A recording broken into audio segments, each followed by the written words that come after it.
Welcome to the NEPA Scene Podcast, the only local live streaming podcast of its kind. We're coming to you from the brand new Legacy Studios in downtown Wilkes-Barre. I'm Rich Howells, the founder and editor of NEPA Scene. And today we're here on a Wednesday with Massachusetts punk rock band Whenzdaze.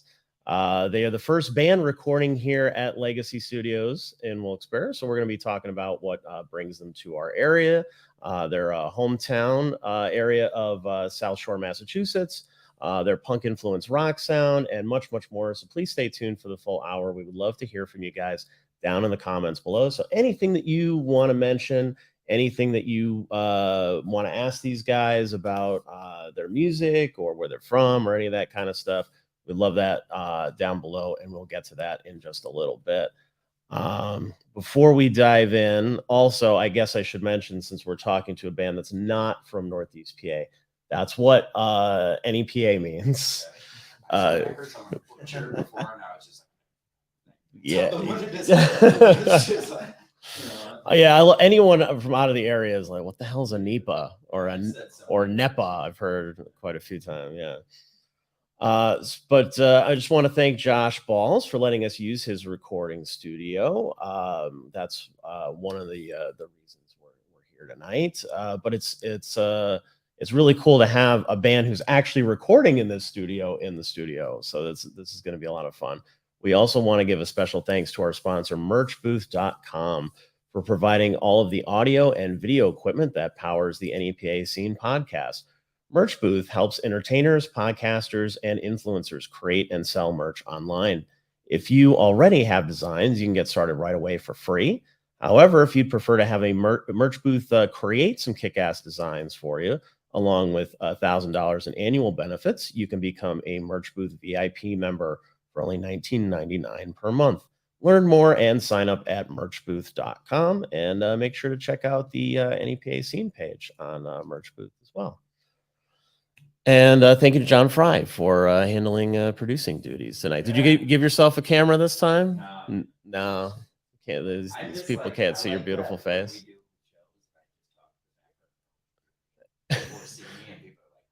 Yeah, what is going on over there? Yeah.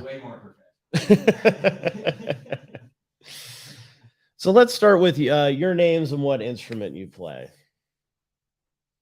I'm Jack. I play guitar. I'm Eddie. I play guitar and I sing. I'm Noah, and I play bass. And we're down a member today. Our drummer just sadly had to go home. So shout out Ethan Church. You're the man. Okay. Well, I mean, the couch isn't big enough for all of them. So of course. Oh yeah. Hell of a guy.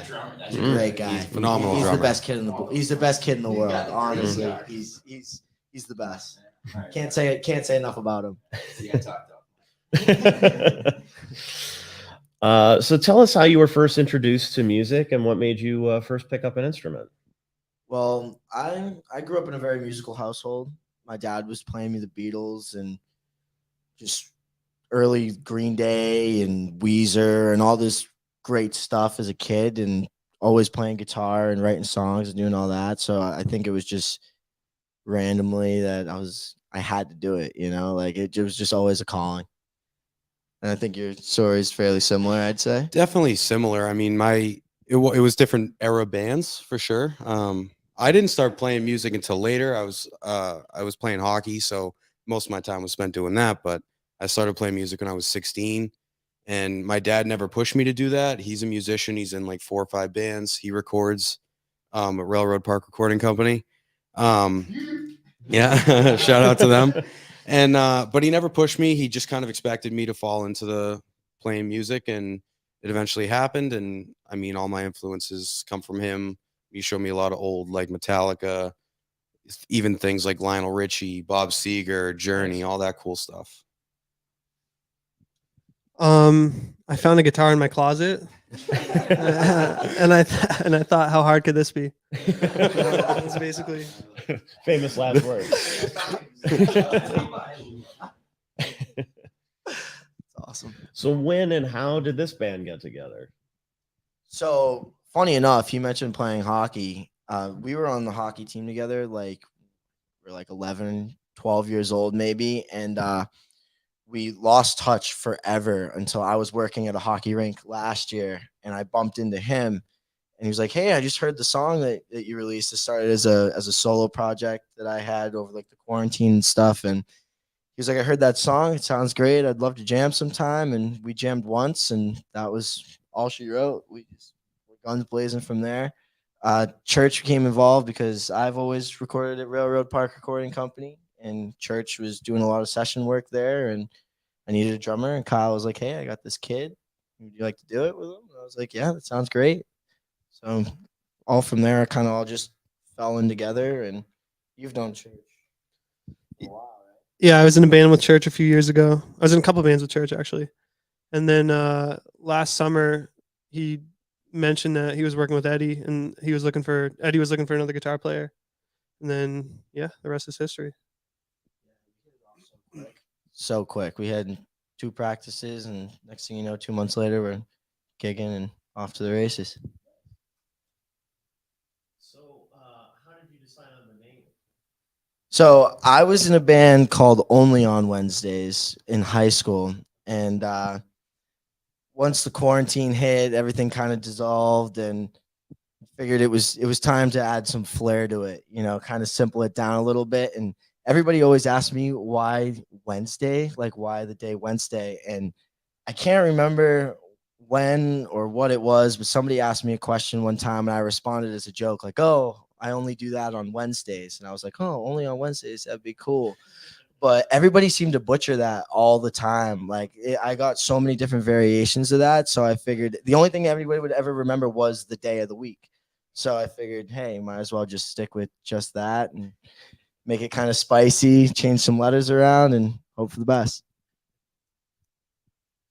Yeah, and obviously you guys have probably blown up to huge proportions once Wednesday on Netflix came out. Not as much as we'd like, Not as much as we had hoped. Well, they need to hire you guys maybe season. Yeah, we'll have to send an email to Tim Burton or the producers That of would be Netflix, something incredible. about that. Yeah, he probably follows Ethan Church, to be honest with you. So you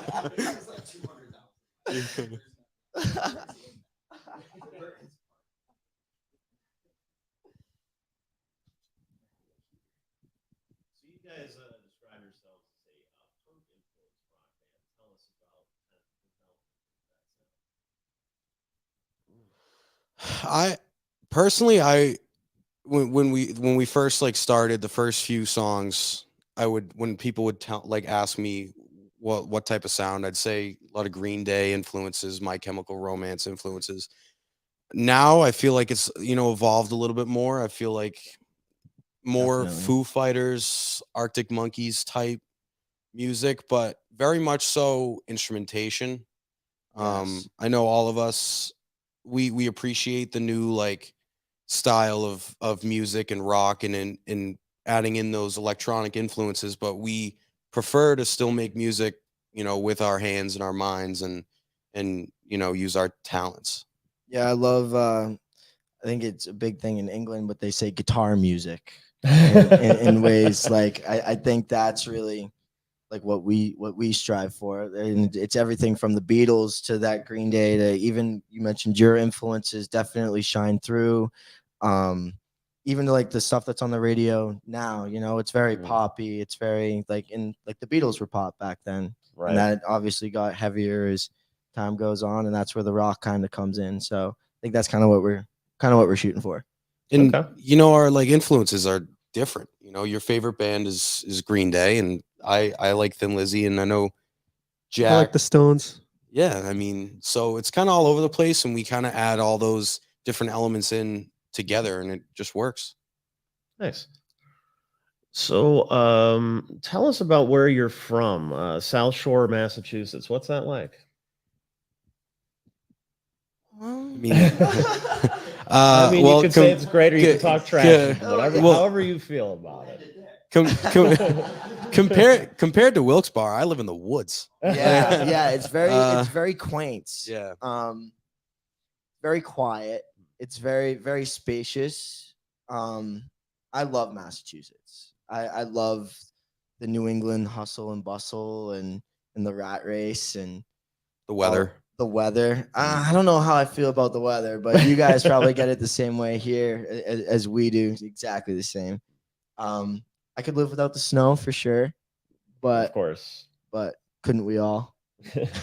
You guys got a beach area there too? Yeah. When you go to the Cape, you hit the Cape. Yeah, I Cape went. Cod's beautiful. I went to high school on Cape Cod. I love Mm. Cape Cod. The summer there is gorgeous. You can see people from all over the country coming out 4th of July and all that kind of stuff. People like say it's almost like Florida, which is like funny for us to think of because it's Cape Cod, but yeah, it's got its own vibe for sure. It's definitely got its own aura around it. Yeah, I mean, personally, I love growing up, more in the countryside of things and having big old bonfires and having the ability to, stay out late and play music. Like we've sat on my back patio and play guitars until 2 a.m, people singing along and no one's complaining because my neighbors are far away, and it's just fantastic. I mean, I have a big yard and I grew up, playing street hockey, and it was fantastic. I love where I live. We're nothing like The Office, by the way. I don't know if you figured that out yet, being in town for a couple of days, but yeah, sorry. Scranton? Not only that, but Scranton does not have a beach, unlike The Office. Yeah, right. Distinctly has at least a scene or two on a beach. Yeah, that's. I mean, you can tell people look for the Scranton beach. Kind of funny. Lake Scranton, I think, is the closest we've got. So. So what is the music scene like there? What are some things that you you like about that scene, or maybe facets of it that don't work, that maybe need improvement? We get in, obviously with the name, we get into a lot of the scene around here. So I'd love to hear about what other places are like. Yeah, we're very fortunate to kind of almost have like a couple scenes around us in a way. Like where we're from, Providence is about 45 minutes from where we're at, Providence, Rhode Island. We're also like 45 minutes from Boston. And we're about an hour and 15 from Worcester. So, us being college students, we've got everywhere all over the place, and everybody's always trying to put on shows. So we've got every weekend, you see so many flyers for this band playing here and that band playing here, of venues of all shapes and sizes from whichever direction on the map you want to drive, So I think we're very fortunate to be located, where we are and have that luxury. We tend not to play out too much just because we don't want to like get oversaturated, but it's almost like we have like, we could almost go on a mini tour of just Massachusetts, like, and play in 3 distinct different cities with 3 distinct different vibes of rooms and all different tastes and flavors for whatever you would want to experience. Yeah, and I mean, there's a show. Someone's playing a show almost every weekend. Like you can go see bands around Providence, Boston. There's always live music to see, and it's honestly bigger than I personally thought it was. I mean, there's a lot. There's so much music going on there, and honestly, not many people know about it. But like once they do find out about it, there's so much to do, so much to see, so much new music to take in. Yeah, it's kind of such like a speakeasy atmosphere in a way. Like the scene's such a tight little knit community because everybody seems to know everybody and all their friends know all their friends, and that as spread out as it is, as you said, it's very, very quaint and very, very wholesome in a way. We still rage though. We still I'm waiting for that. we still get the pits going. Yeah. Like we still get after it. Which college you guys at? So I know where to go. I don't go to college. Oh, okay. I work full time. I'm of college age, Okay. but they're in school. I thought you They were mentioned in school. college, so Yeah. that's okay. What are some of maybe the best venues there, and maybe some of the best bands that you've seen around? If you guys go to shows a lot. Best venues. That's a tough one. The Middle East, in Cambridge. We're playing at the Middle East in February upcoming. That stage is sick. Alchemy was a good show. That has a great room too. Alchemy in Providence is a great room. The Fet Music Hall in Providence is also awesome. We played there with Karis Owen not too long ago. That's Kyle's band. Hi, Kyle. Other rooms, the Vault in New Bedford, is that still around? I think it's coming back. It reopened. It reopened. That stage was awesome. That stage was great. We haven't touched Worcester yet. I've No. yet to play in Worcester, in a while. I don't know what's still. So the COVID took such a big toll on all the venues. So I'm not quite sure where some of the old places that I used to play, what their condition is. But yeah, we're in Providence a lot. The Fet Ballroom's incredible. Alchemy's a good one. Askew, smaller kind of room, great sound. That place is awesome. That place is so good. And we've played with a ton of great bands. Yeah, I mean, bands. Karis Owen, of course, phenomenal. Planet Mercury. Planet Mercury. They're great. We've played with So-So. They're fantastic. So-So's incredible. Delco, they're fantastic. Jay Kelly Band is phenomenal. Jay Kelly Band. The Fairview, they're great. So many. We've played with so many And bands already. What's great about all these bands is that they have they're varying styles. So I mean, pretty much whatever you're into for music, you're gonna find it with one of these bands or a lot of other bands that are in the scene. Yeah, there's a lot going on. So many funky bands. There's so many screamy bands. There's so many, punk bands. So many reggae bands. Like there's just everything. And there's actually we do a lot of mixed genre shows. So it's not rare to see a band like us play with a band that screams or something like that.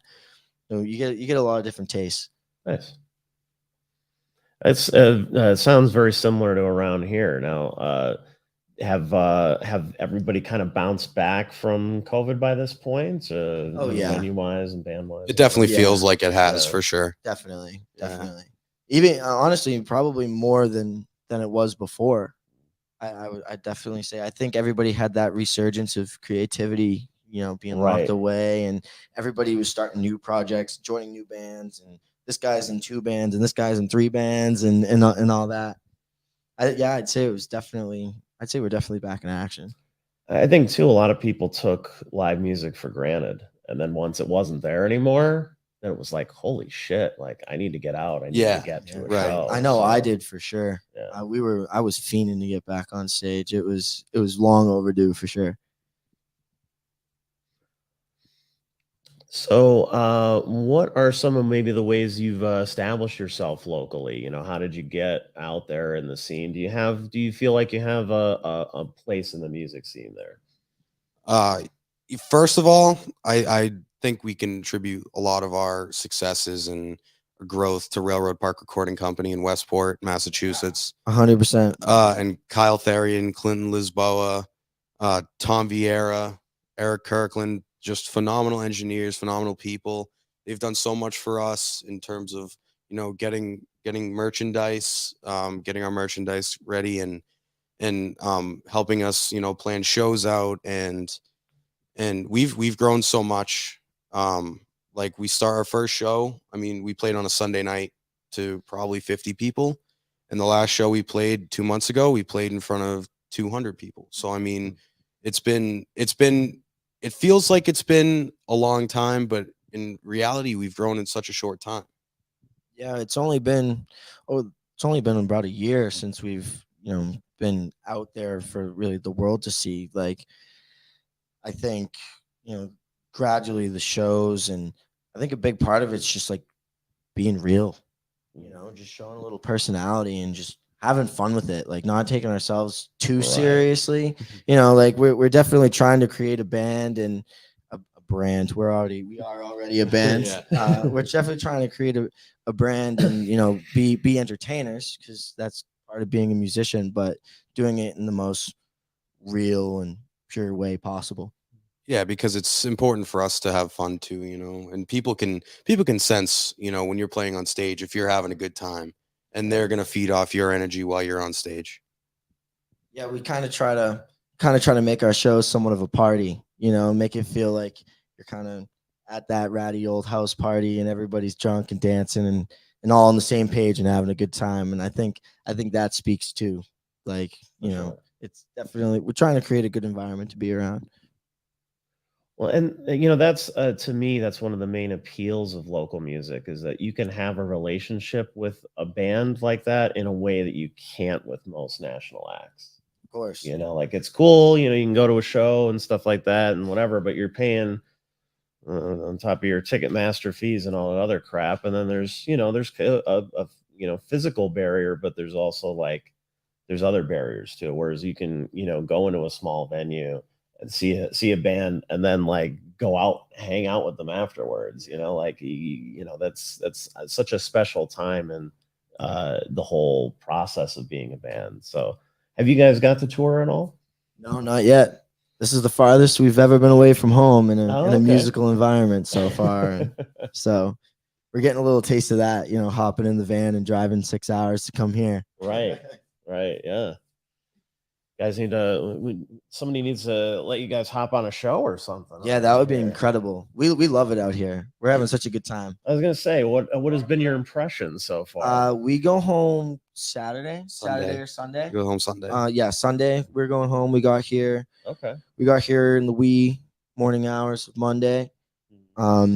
Yeah, we love it here. We took a walk today, exploring the city, and it reminds us a lot of Providence. At least reminds me. Yeah, sure. Speak for myself.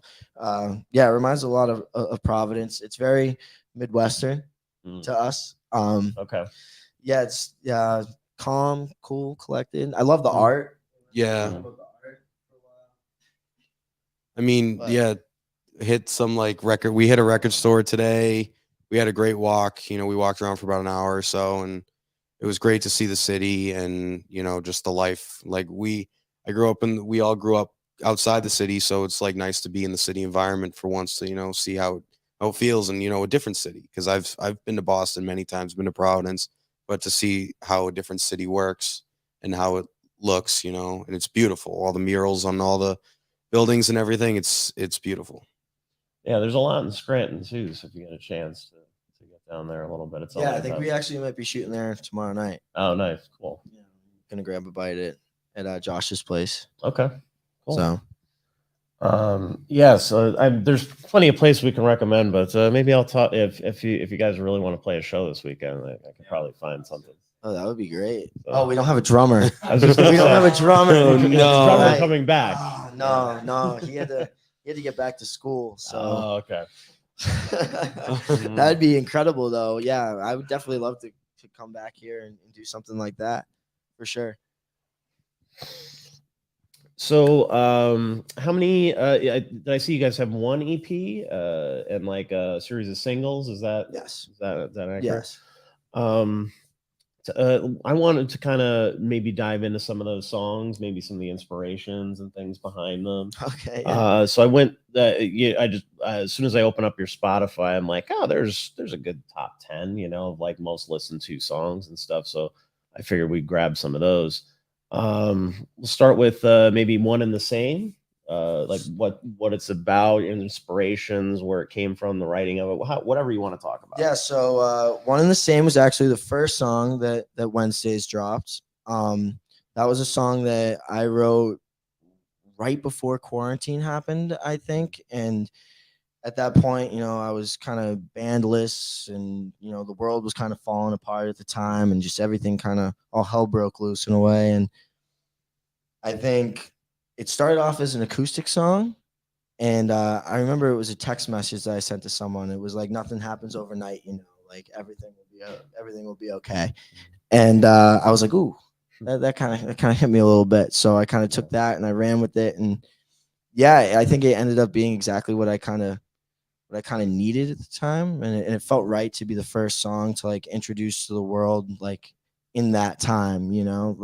Everything was kind of still coming out of that quarantine mode when Whenzdaze came about. So I think it was a good way to say like, you know, hey, this is who we are, and like this is what we're talking about. Okay.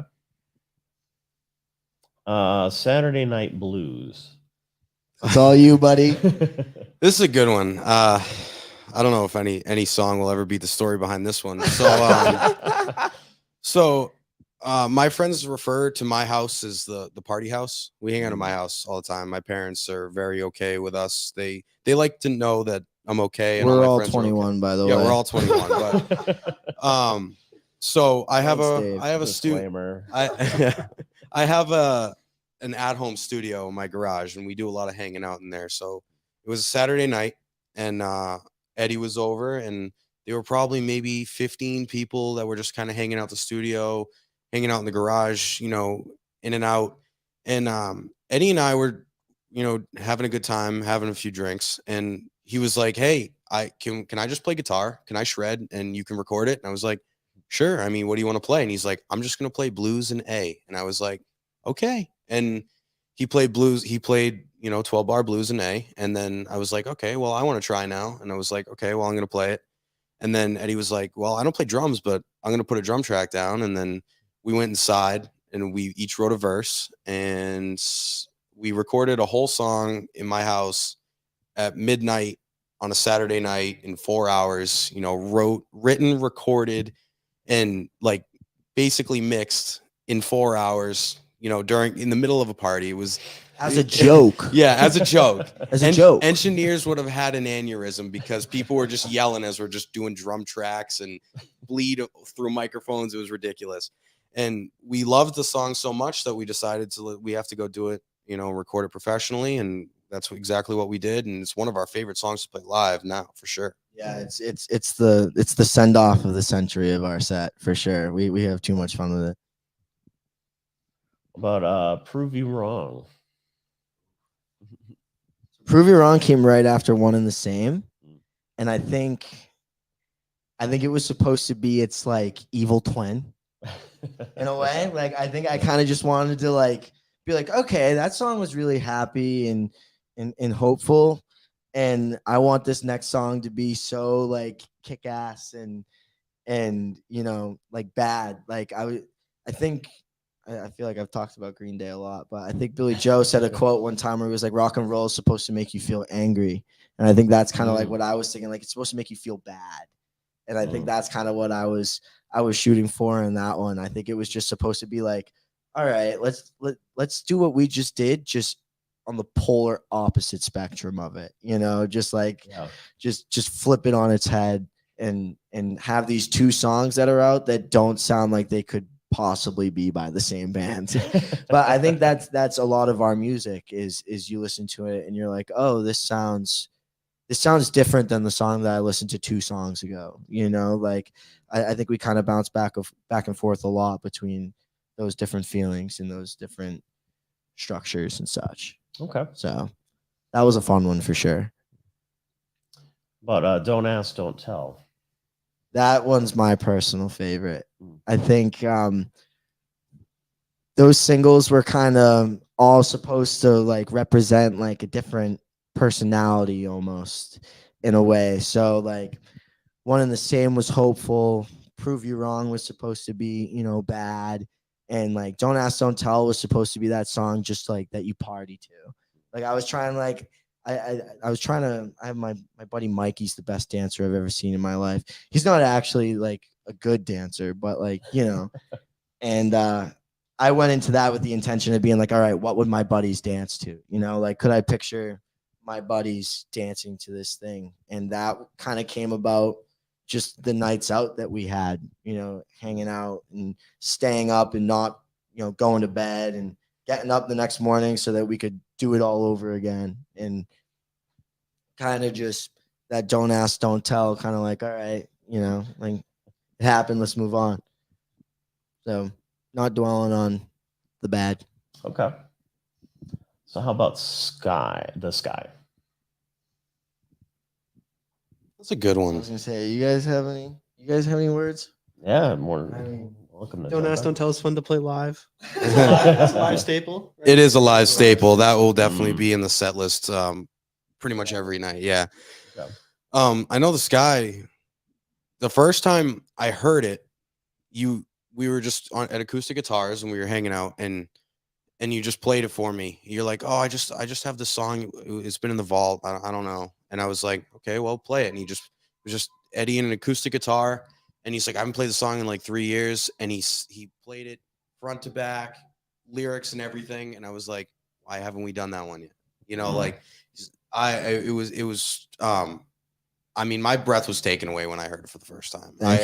And just on an acoustic guitar, I was not expecting that. And then the final product after it was recorded was phenomenal. I'm very proud of that song. Yeah, it's kind of that sister song to One and the Same. You know, it's that same kind of that hopeful, that happy, joyous, you know, looking on the bright side of things. You know, the limit is the sky, and just kind of going for it. I wrote that song a really long time ago, and it was kind of one of those ones that he said, like, just like, oh, I've had this forever. You know, let's see if it goes anywhere, and it fell into place. Now, obviously, you guys wrote the Christmas classic "White Christmas." So We definitely Huge did. hit. We You hear that definitely every year. did. We definitely did. Yep. Yeah. What made you decide to cover that in kind of your own way? Why did we pick White Christmas? I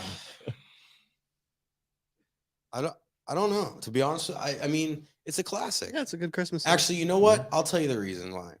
Because every year my dad and I watch Home Alone, we laugh at the part, you know, like the version, I can't remember what that band did, the second version of it, not the Bing Crosby version.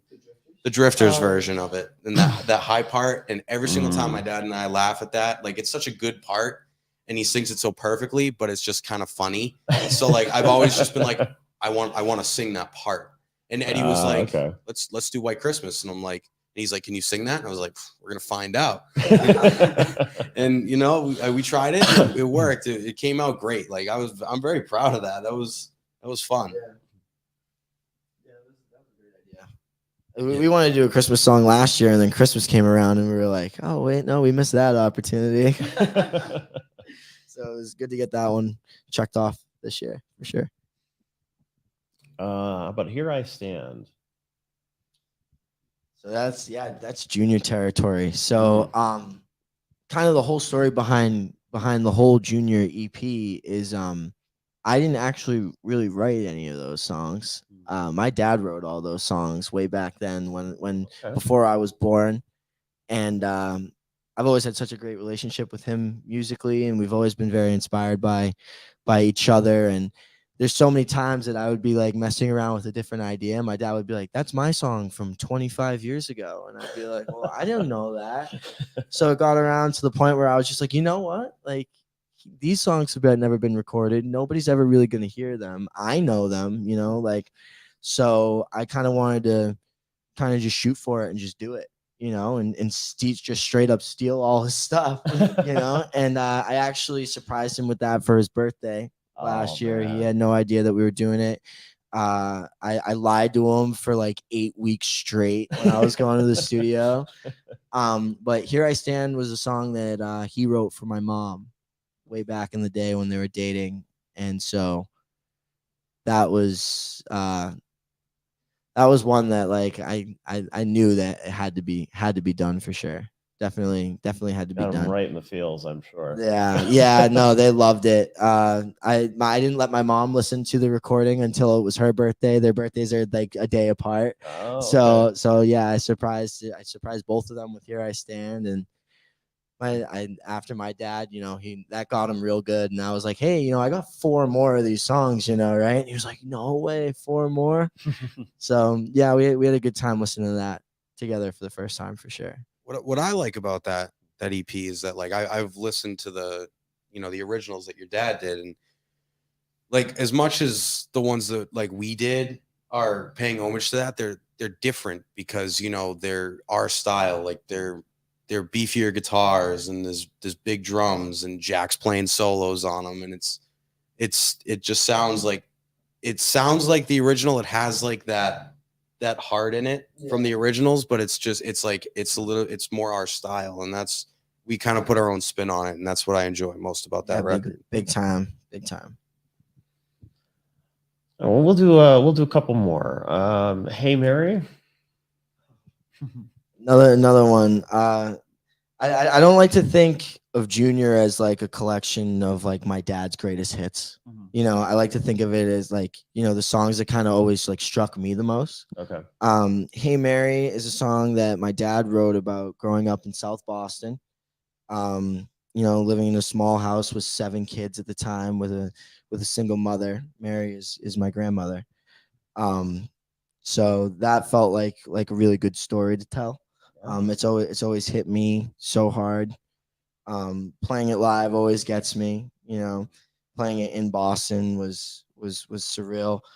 I think it's funny because nobody knows that Mary's my grandmother. But unless they watch this. Yeah, now everybody will know. But yeah, that came from, you know, my dad's childhood. I changed the line in that. It says 2004. I was just a baby. The original line was 1964. Okay. Stuff like that. It felt very relatable. And even though my situation's so different, just like knowing my dad and how he grew up, it's very touching. Drink. I used to be a Zamboni driver. Oh, okay. And I almost freestyled Drink at work one day.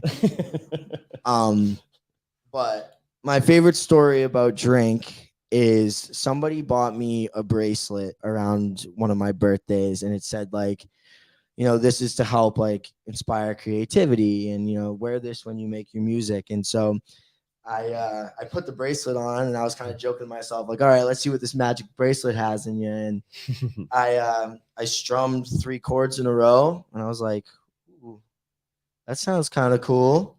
And then I was like, oh, what if I speed it up? And immediately, you know, the riff idea for Drink was born, and it kind of just, I remember having the line like, you know, baby, I still think about you. And I was like, oh, that doesn't really like, that's kind of corny.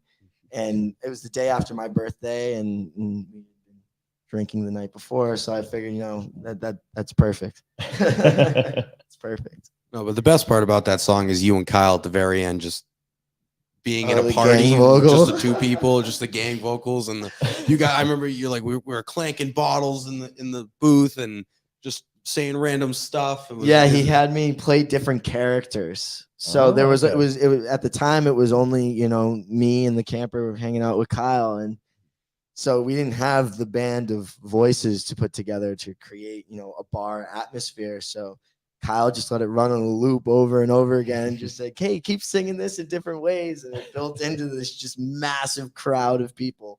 It was awesome. We got one more, which I think plays into your comment about a Green Day and talk down to me, kind of being angry. You know? Is that kind of was the thought process behind that one? Yes, yeah, that's another one that my dad wrote.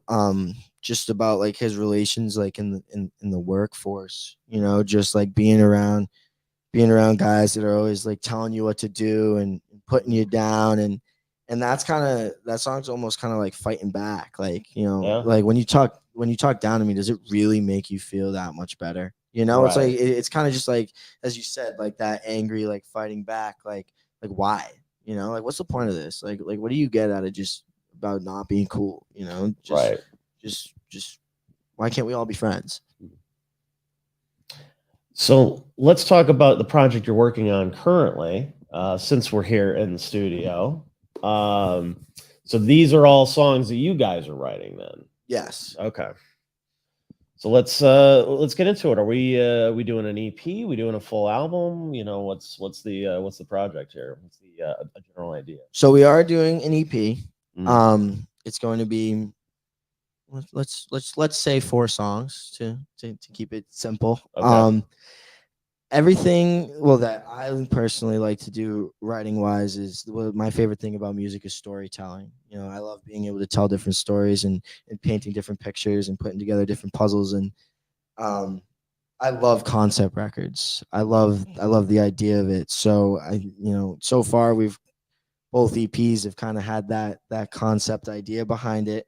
Um, it's taking a very different turn than the stuff that we've done before, I would say. And not drastically. It's still very, very much so the Whenzdaze that you've heard before, but I think it really focuses on a much darker side, a much more emotional side, in a very relatable kind of way.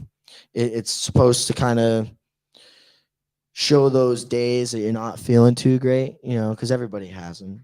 It's kind of supposed to, represent that voice in the back of your own head that talks down to you in a way, and it's all a lot about, your own mental state and your own emotions. I think that's very much so what we kind of wanted to focus on was those rainy days and the light at the end of the tunnel.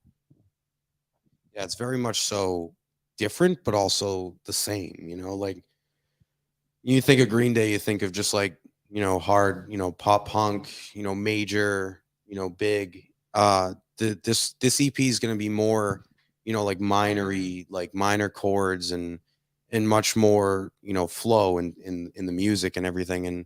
And so far, it's coming together better than we could have anticipated it.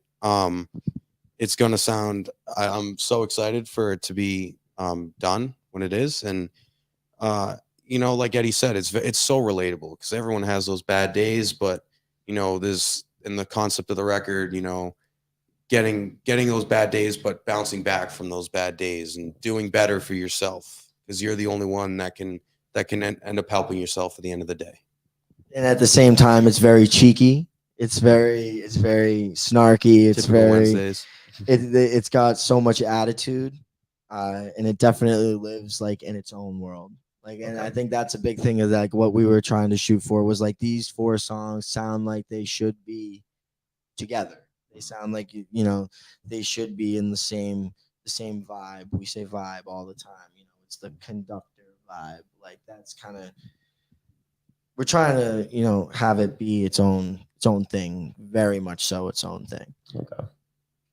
Now, did you guys kind of come in with these songs kind of already finished, or did you kind of come in here and then work on them to the point where you feel that they're finished now, or how's the songwriting process work for you guys? Well, I remember we were talking about this record before Junior came out. Like I remember, like a week before Junior came out, Eddie and I were talking about, oh, what about the next record? I'm like, can we wait until Junior comes out? And then we're in the studio. I don't remember what song we were recording, but we were in the studio and Kyle was talking about Legacy and how in Wilkes-Barre, Pennsylvania and state of the art studio, and it's gonna be beautiful and everything. And we looked at each other and we're like, can we go there? Like I want to go there. And it just kind of so happened that the opening of the studio came around the same time as us finally finishing like the songs to the point where we think that they should be. And it's been great. Yeah, this whole writing and recording process has been very much so different than the way that we've gone about things before. We have been jamming on these songs for the past 2 months or whatever it's been. We had never, I think before this record, we had never played a song live before it was recorded. No. Does that sound about right? Like, I feel like everything was kind of just like we sent it to each other and then we showed up in the studio, we put it down, and then we got back to practice the next week and we're like, all right, let's try playing it as a band. Okay. But this whole recording process has been so different than everything that we've done, and not only just being so far away from home, but usually when we're at the camper, it's kind of just run it and gun it. Like, let's get this part, let's do everything as quickly as possible and see how much we can get done within a day. the other day we sat in the live room for 6 to 7 hours jamming out these 4 songs over and over again while, Kyle, Eric, and Tom, the producers, sat there and said, "Hey, why don't you do this differently? Or why don't you try doing this?" And we loved every second of it. Yeah, and you know. the songs, every single one of the songs changed in a way that made them better in through that in process. any way possible, and it's definitely showing so far in the songs. We're doing a lot of things, not only just sonically different, but like musically different than we've done before. And that's, a big thanks due to that process of taking that day and playing till our fingers hurt, like, but it was definitely worth it. And it shows big time. I'm sure that's you mentioned it briefly, but I'm sure it's our people watching from here want to know, like, what brought you guys here specifically, what made you choose this studio or think that this was right for this project. So I've worked with Railroad Park since I was about 17 years old, I think. Okay. My old band used to record there all the time. Like, we used to just skip school to make music with Uncle Kyle, like, Okay. so and once I had my first session at Railroad, I was hooked. It was so much fun and it was so productive and we got such a good product, and I figured, why ever go anywhere else? So, as when push came to shove and I started making music again, I knew that I had to come back to Railroad. And we've all, I met Church through Railroad and Church met Jack, and, we've all always had that mutual connection. So as Noah said, when we heard that they were opening a second location, it was like, yo, how can we be a part of this? And I mean, it like I said, I mean, it all just kind of fell into place with the timing of the record and the opening of the studio. And Kyle and Josh and Eric and Tom have all been so generous, like easing us into this new space, because we haven't done anything like this before. And I mean, we're living in the studio and we're eating, sleeping, breathing music right now, and like I can picture myself doing anything else. This is what I want to do. I've had an absolutely a blast so far being here, and I can't wait to dive more into the record. And it's been a fantastic space, and I just feel like we're so lucky to have this space and have those relationships with Railroad and Josh, and Legacy is just a phenomenal studio. It's been such an incredible experience. Like, as he said, eat, sleep, breathing music. And as we mentioned earlier, with like the concept of the record and it, being in its own world, like, this felt like the perfect opportunity to, like, have this record be in its own world. Like, since we've got here, time has not been a construct.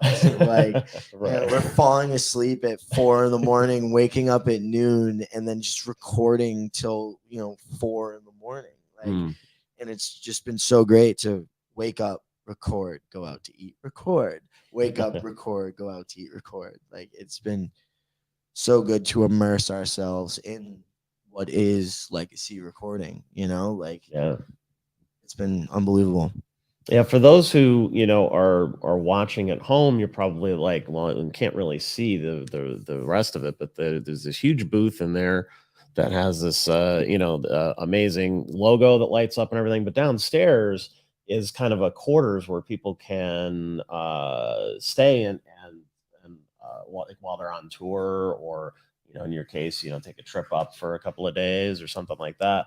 So it's really neat to have that part of it, because there's a lot of recording studios in the area, all do amazing jobs and stuff, but I think this is the only one that offers that whole downstairs living area, which is kind of cool. Yeah, that's huge. The Wii is also a great addition, I think. Yeah, we've been playing a lot of Wii. Yeah. We have been playing a lot of Wii. While our engineers are hard at work editing our tracks, we've been playing a lot of Wii.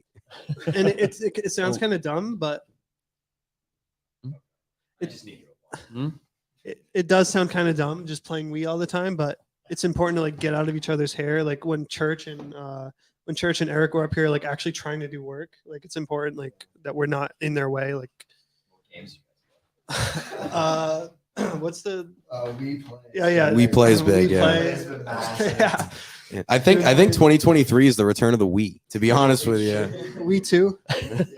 but I mean, I feel like Legacy is a lot of, like you said, there's a lot of recording studios in the area, but Legacy is the only one that has Josh, Kyle, Eric, and Tom. You know, like I would take any of their advice on any sort of one of my musical ideas, one of my like life advice, anything. You know, these engineers have been doing this a long time. They're so good at what they do, and that this is the only place that you're going to find, you know, these engineers, and this is the only place that I personally would want to record, and I know that goes the same for the rest of the band. Not only are they great at their jobs, they are great dudes. Yes. You know, we have been having such a fun time just hanging out with the boys this week. You know, parents aren't home, don't have to worry about our girlfriends or anything like that. You know, just hanging out with the guys, making music, and you know, we go to bed sleeping next to each other in our bunks every night. Good night, guys. We wake up to each other's alarms in the morning, and we're fighting over the shower and all that. And it's just been a great experience. It really does remind me of my hockey day in the best way. Oh, for sure. Yeah. The camaraderie aspect of it's been great. So, let's talk maybe about some of your live shows. What are some of the best shows that you've ever played? Most memorable shows for you? The Middle East for sure. I think. Yeah, that was an awesome show.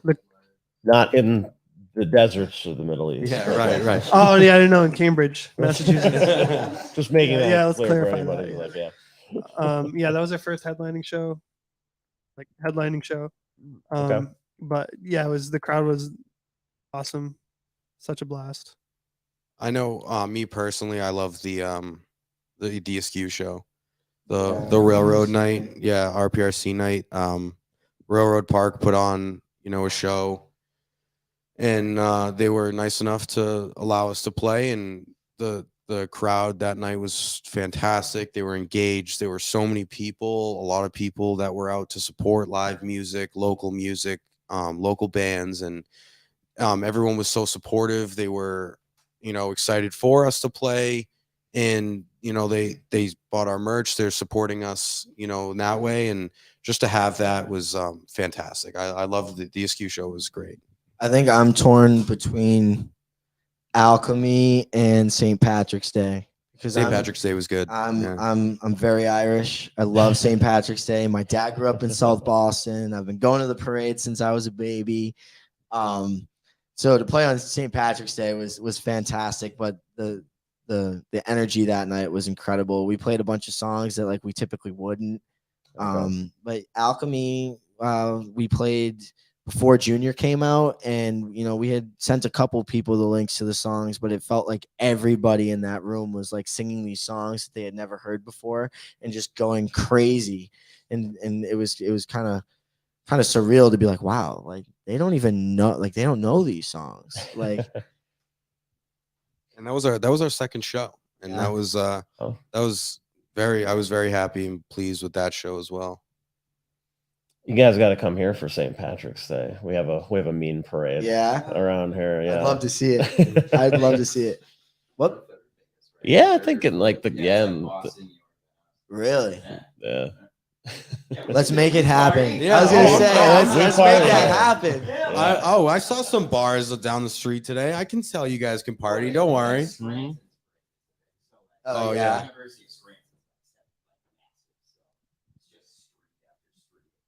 Oh yeah. That's awesome. Yeah, no, we'd love to come out here. Oh yeah, that'd be incredible. Yeah, we definitely have to spend more time out here. So we got best shows in. So I have to, of course, ask worst show. Was there a show that maybe just nothing went right, or you know, just wasn't what you expected when you got there? The venue was very different, you know, something like that. I mean, some bands don't want to go there, but I always think it's fun. We haven't had many. In high school, I played a lot of bad shows, like a lot of venues. Playing to just my parents. Like everybody else was dressed like a table or a chair, if you know what I mean. But most recent show, wasn't the greatest. I think, we were playing in a really big room. It was a really new environment for us. I think it was a real test of everything that we've kind of not amounted to so far, but everything that we've been through. It was kind of our first hardship. Okay. Everything so far had just been like, oh, that show was great, and then the next one it was like, oh my god, that was better than the last one, and so I think it was the first time that we ever kind of like hit that speed bump where we Yeah. were kind of like, oh, how should we handle this, Mhm. and it definitely taught us a lot of lessons in the process. So hopefully, all we can do is learn from our mistakes and roll with it from there. Yeah. Yeah, I would definitely say. I mean, I could personally pick out probably every note that I missed in every show that we've played because that's just how I harp on things. But Yeah. I mean, the last show was definitely a humbling experience. I mean, the crowd was great, the room was great, the other bands in the bill were great, but it was definitely something that we're gonna learn from, and I think that it was good to get through that. It was good to experience that. Yeah. Now you guys have your own podcast too, right? Yes, we Did I see We that do, As a correctly? yeah. matter of fact, we do. Oh, all right. Well, let's hear more about this podcast. So it's called Apologies in Advance because Presented by Whenzdaze. presented yeah. by Whenzdaze. Yes. But it makes it so much easier to find. Yeah. Yeah. It just sounds way more official that way. But yeah, it's called Apologies in Advance. It really just started as a way to just show more personality because it's kind of hard to you see us on stage and in Instagram pictures and stuff like that, but unless you come up and like have a conversation with us, you don't know anything about us. You don't know Sure. anything about the type of people we are, what we're into. So it kind of just started as something like that in a way to kind of give it a behind the music type of thing. We try to talk about music the least amount as possible. To be honest with you, just as I said, to like keep it personal. We haven't kept up with it the best, but we try to shoot for an episode a month or every other month or something of the sorts. When life gets kind of crazy and we kind of just run the rat race every day. It's not very entertaining. We're not full-time musicians or anything like that. We all have our own lives, our own schedules, and Sure. and all that kind of stuff. But yeah, it's been so much fun. I mean, we've been having the time of our lives doing it. I mean, it's called Apologies in Advance because there's really no structure to it. We just kind of talk about what comes to our mind. I mean, the first 4 or 5 episodes, it's basically just Eddie and I talking about all old stories. God knows what. I haven't listened to them in a while, so I really don't know what's on there. But but I mean, we have old stories together, playing hockey, and I remember when we were playing in those years ago, we found out that our dads knew each other back in the day. They both grew up in Randolph, Massachusetts, and they were both a part of the music scene. So my dad knew his dad, and so vice versa. So like we talk about things like that, and just all the experiences that we've learned playing hockey, going on hockey tournaments, getting into different music and just things like that are important to us, and just trying to be the best of ourselves that we can be.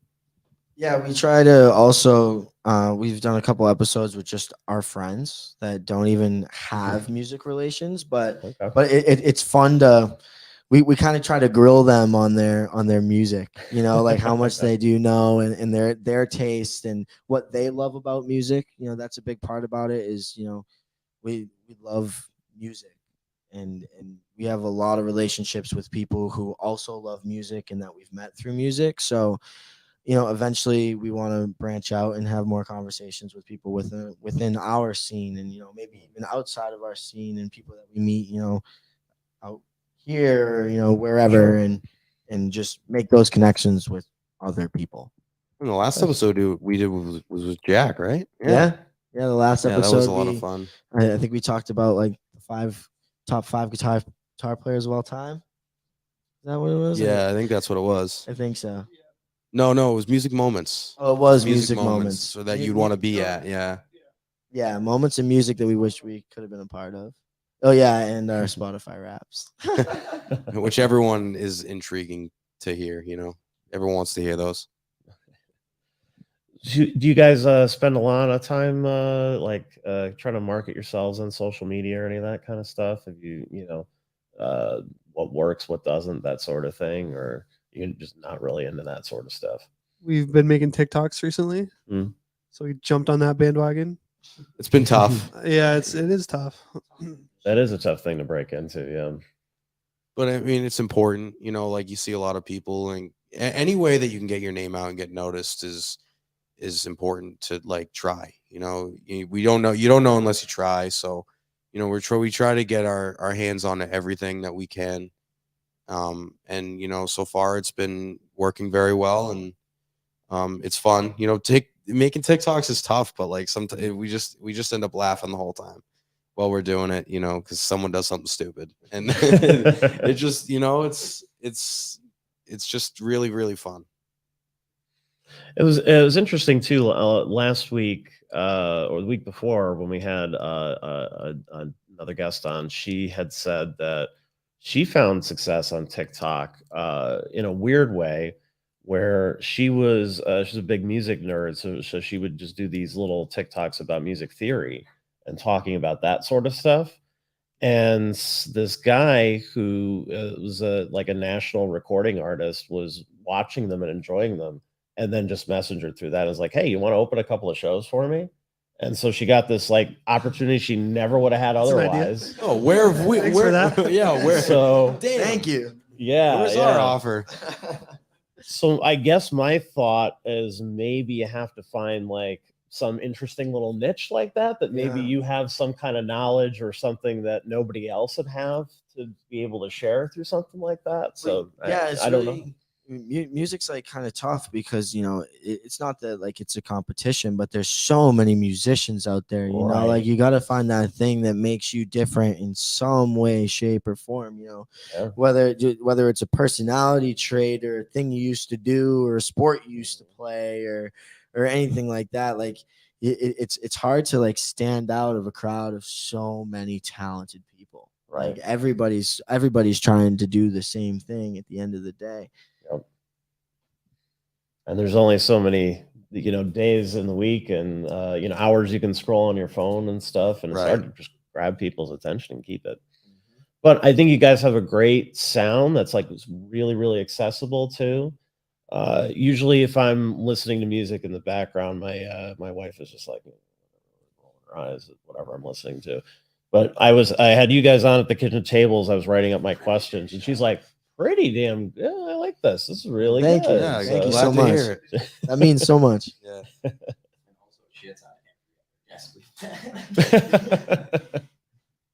That makes me feel really good. Thank you for that. Yeah, thank you. Thank you so much.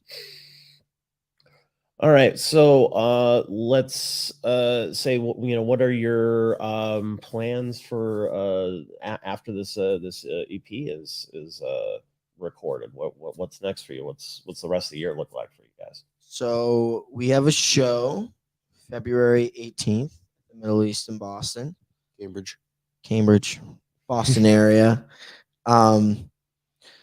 We're planning on playing this record probably cover to cover and just, doing all that we can to promote this thing that we work so hard on creating here. We're planning on doing a merch line that goes with it, with artwork that fits the vibe, and just gig out. Hopefully get to New York and Pennsylvania this year. That would be awesome to play some shows out of New England. That would be great. We're really looking forward to going upwards in New Hampshire and Vermont. We have a lot of friends out there and their various colleges, and just exploring, really, I'd say, is at least my goal for the band this year, is just getting out there and talking to as many people as we can, and just having conversations with people. Well, this is a pretty good start. It's a great start. January, and you're already yeah, exactly. We weren't expecting to do this, so thank you so much for having us on. This has been great. Absolutely, yeah. No, Josh texted me the other day and was like, "You want to talk to the first band that's recording here? I was like, absolutely. then I like the next day I was like, so what's their name? I gotta start doing my research. So but yeah, it's awesome that you guys are having a good time here, and having such a great experience, and I look forward to hearing what comes out of it. This will be the first like real album, I guess, that's coming out of here. Yeah. So that's the first project. That's pretty cool. The whole team's working on it. First Railroad team, and it's an honor to be the first project out of here. Really, they were kind of joking around like, oh, this is almost like a test trial, like we're gonna see how this goes. Like, yeah, it's been going great. Oh, it's been so smooth. Yeah, it couldn't be better. It's been fantastic. And as I said, like, we're having such a good time just being here and being together and doing the thing this way, like as a group. It's been a real team effort for sure. Mm-hmm. I guess we should say hi to a couple of commenters. We had Mary here. Says, hi, Eddie. Oh, is that grandmother? That might be my grandmother. Nice. I don't have my contacts on. Hey, Mary. How's it going? That's awesome. That might be my Aunt Mary, too, but that's awesome either way. That's great. Oh, yeah. That's Tyrants is watching. That's my dad. His band Kingdom of Tyrants actually records at Railroad as well. Nice. I guess I should say that they're releasing a record soon. You should, yeah. Yeah. Give them a plug, right? Yeah, I should. It's fantastic. It's metal and it's so good. Like I said earlier, my dad was the one to introduce me to metal, and he's one of my biggest influences, and all of his friends like that are in the band. I've grown up around them. They've shown me so many things. I've played so much music with all of them, and I'm so happy for them, happy for Railroad. I'm so glad that they're doing it at Railroad because Railroad's like another home to me. So I'm happy for them. Yeah. And we got a simple hi from Sheila. That's my grandma. Hi, Mimi. We're 3 for 3 so far.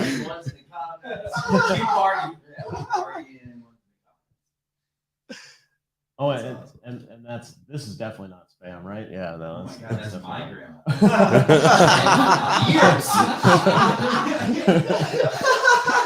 Grandma, you're a bot now? All right, guys. Well, thank you so much for coming on, and thank you all for tuning in. I hope you guys had a good time and you enjoyed it. I'll put one more plug for your music there, but make sure you listen to Whenzdaze and look out for this new EP. Does it have a title yet, or are we still working on that? It's going to be called The Conductor. Okay, so look out for The Conductor. Right now, you can stream the Junior EP and a whole bunch of singles, which we talked about earlier tonight. So make sure that you check those out as well. Anything else you want to plug before we're out of here? Check out Railroad Park Recording Company. And get out to Wilkes-Barre, Pennsylvania to record at Legacy as soon as possible. Don't walk, run. Run. Drink Parlor root beer. Yes. Get out. All right. Well, have a good night, everybody. I hope you enjoyed it. If you did, please like, share, all of that good stuff. Tell the algorithm that you like us, that you really, really like us, and you want to see us pop up in your feed more and more. So we appreciate you tuning in tonight, and we'll see you here next Wednesday. Have a good night.